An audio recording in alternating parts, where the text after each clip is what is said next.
The world is trembling under the shadow of war. But in a shocking twist, the United States and Iran have entered talks in Switzerland. Could this surprise meeting change the course of the entire crisis? Let's find out. At this point in time, with the fullest sincerity at my domain, thank President Donald Trump for his visionary and very dynamic leadership, which has resulted in this meeting here today in beautiful city of Bergenstock.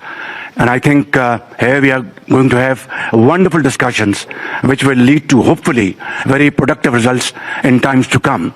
I'd like to thank Vice President Jerry Vance for his very able leadership in leading United States team, and my very dear brother, Prime Minister of Qatar.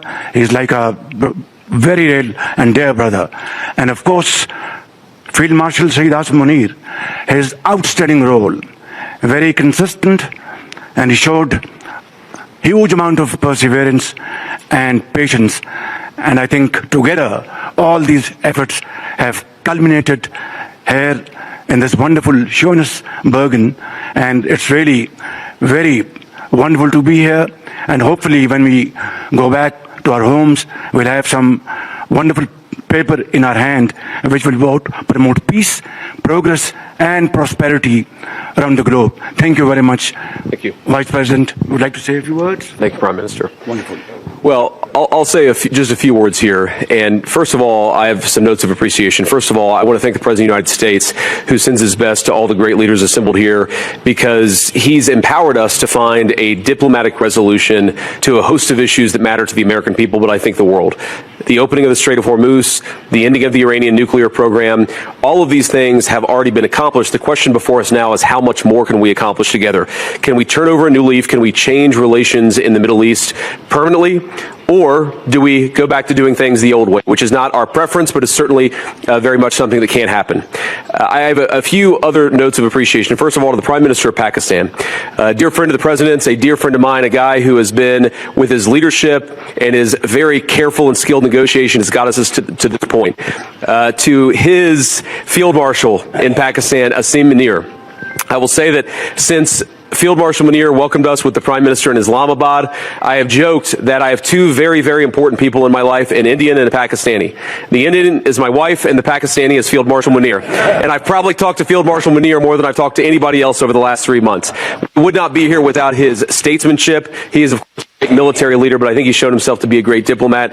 And, of course, who's an amazing friend of the United States of America, but has been also an important part of getting us to this point. I think it's important for the American people, but people all over the world to appreciate that what's brought us to this moment is the President's leadership and the President's willingness to see a Middle East that is much different 10 years from now than it was 10 years ago. And what we're trying to accomplish here is something very simple. Through diplomacy, through working together to transform the Middle East, where Iran and the Gulf have been at war with each other, or at least have had very unfriendly relations, where Iran has been a driver of regional instability. Now we see a future where everybody can work together to promote peace and prosperity for everyone. What we have already seen back home in the United States is lower gas prices. We've seen the free flow of oil and gas. We've seen peace. And now we're trying to build on that to see if we can build something even better and more sustainable for the future. This is a historic meeting. Never before, outside of Islamabad and here, so outside the last few months, never before has the Iranian and American leadership met at such a high level. What the President has asked us to do is turn over a new leaf, to transform our relationship with the people of Iran and to extend an outstretched hand that says to the people of Iran that if your leadership is willing to give up being a driver of regional instability, if they are willing to give up nuclear weapons ambitions for the long term, then the United States is willing to fundamentally transform our relationship with that country. That is certainly our goal. We've already made great progress over just the last few hours, and I expect that we'll make additional progress in the hours to come. Thank you all. Is it possible just one question, Mr. Vance? The main issue is... Let Sheikh Mohammed speak, please. First of all, I would like to welcome you here, Mr. Vice President, Mr. Prime Minister, your leadership and Field Marshal leadership actually initiating that process. That's what brought us here today.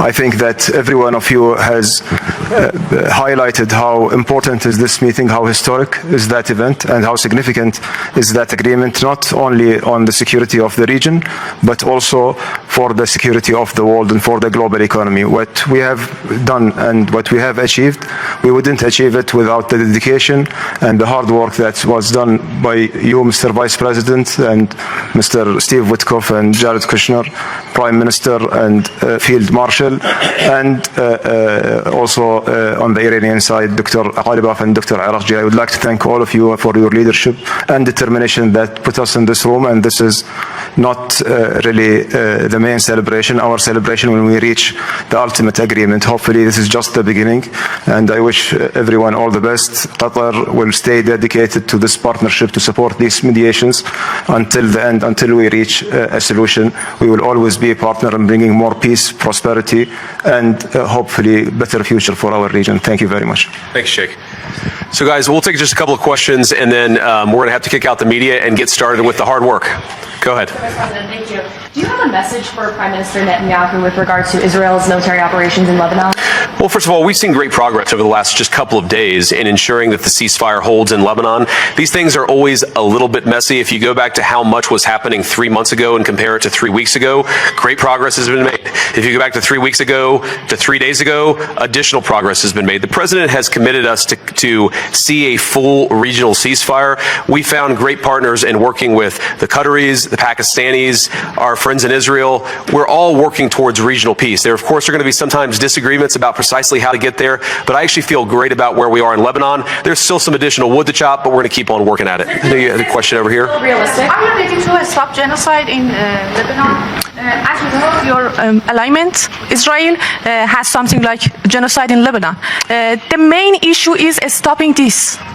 Well, ma'am, I think that the President of the United States and the United States of America have done more to stop the conflict in Lebanon than any government anywhere in the world over the last few months, and we're going to keep on working towards it. As I think a lot of you appreciate, peace is never easy.